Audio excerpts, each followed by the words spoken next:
All right, tournament form. I think I jacked this up. So if anybody just saw me doing this, you can disregard because it's a repeat. Somehow I thought when I went live, it automatically was saved as a video. Not sure it is. Okay, so this is the problem with going live. The reason I've decided to go live is because it's taking literally hours for me to upload a video from my phone onto my laptop. It's tying on my laptop for hours. So fingers crossed this is going to work because I already gave this whole lesson. That being said, if you did not view the previous lesson, the bad thing about going live is obviously I can goof up and I can't really edit that. So just give me a little bit of grace. As is always the case, I admit I am not perfect. And so I'll figure it out as I go along. Okay? This isn't as easy as I thought it would be. You TikTokers are really good at this. Okay, so today's lesson is on converting customary units of weight. Now, again, customary is here in the United States, weight and non-metric. So if you look at page 425, again, purple box, that's going to be golden to you because it's going to show you that we work with pounds, ounces, and we work with tons. They kind of flip-flop that. So I don't like the way they did it. But when we're talking ounces, think of something that's really, really tiny, really light, that wouldn't even weigh a pound. Okay? That's when we measure with ounces. So here they use, like an example would be a slice of bread. Okay? Versus here they show a tomato. Okay, so when you go to the produce section at the grocery store with all the vegetables and fruits, often they will charge you by the pound. And that's why they have those scales. You probably play with them with your parents and you put them on the scale and then that's how they calculate how much that would cost. So anything that's going to weigh over a pound, it will be appropriate to use pounds, with the exception of something enormous, ginormous, like a buffalo, you're going to want to use tons. So what the conversion chart shows us is that in 1 pound, you have 16 ounces. And in 1 ton, you have 2,000 pounds. All right. So similar to the other day's lesson when we were converting units of length, we are just going to use this as our guide for making those conversions. And I'm actually going to give you the answers to some of today's work as we're doing this. So if you're really on your game, 5th graders, you won't have to do this independently. So let's do number 6, which is taking 1.5 tons and converting it to pounds. Oops. Pounds. Okay. So here's where we go. We're going tons to pounds. Let's find that and find the arrow. Tons to pounds. When we do that, we're going to take what we're given, 1.5, and we're going to multiply it by 2,000. So 2,000 times 1 5/10. For those of you, hopefully, who remember how to multiply with decimals, 0, 0, 0. We have a total of 1 scoop up here in our factors. So we're going to have 1 scoop down here. That's where we place our decimal point. And I can't add. Hence, here's an example of live. Okay, 3,000.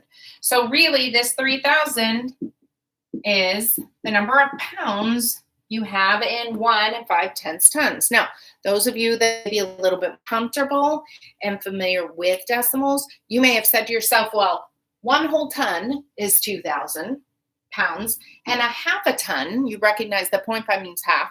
So half of 2,000 is 1,000. So if you in your head calculated that and said 3,000, that's absolutely fine too.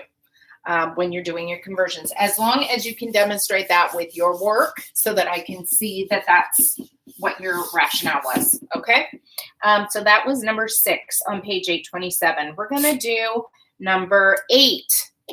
So here we're working the opposite way. We're working with a smaller unit of measure, in this case, ounces. okay? Because we know that there are 16 ounces in a pound. We are converting to pounds. Now, they do tip you off that there's going to be a remainder. And we said whenever there's a remainder, that is going to be labeled with your original measurement, okay? So we're going ounces to pounds. So I'm going to find that arrow up here. Ounces to pounds tells me I am going to divide the number they give me by 16. So I have to take 50, divide it by 16, gives you a 3. You have a leftover of 2. So again, the whole number 3 goes here. That's your pounds.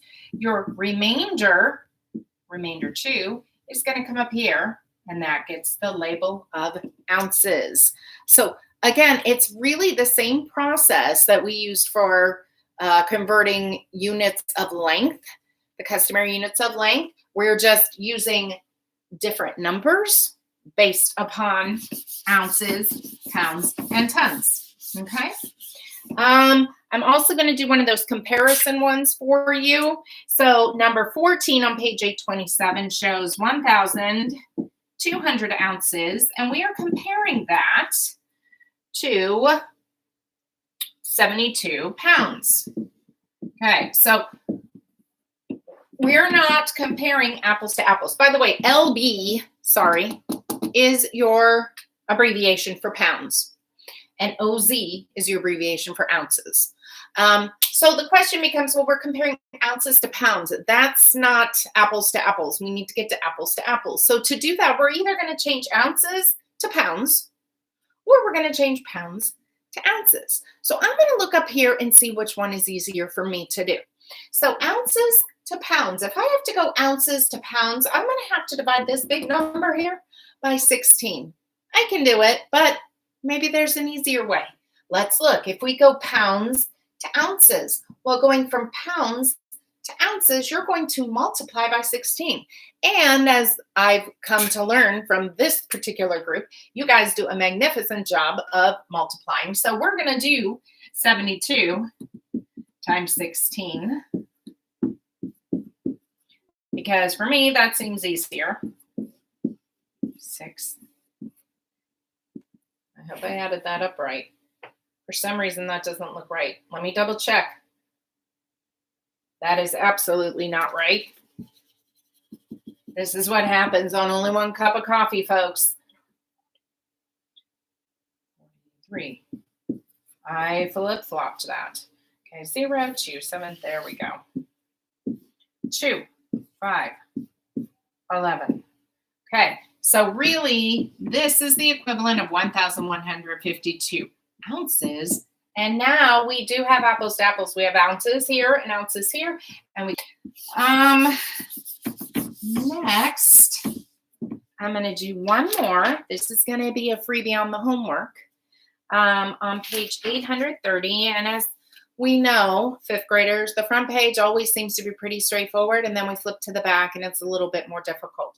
So what I'm going to do is do number 9 for you. It says, what fractional part of a pound is an ounce? So let's draw a pound. 1 pound, and we said is equal to 16 ounces. So if I took this pound and divided it into 16,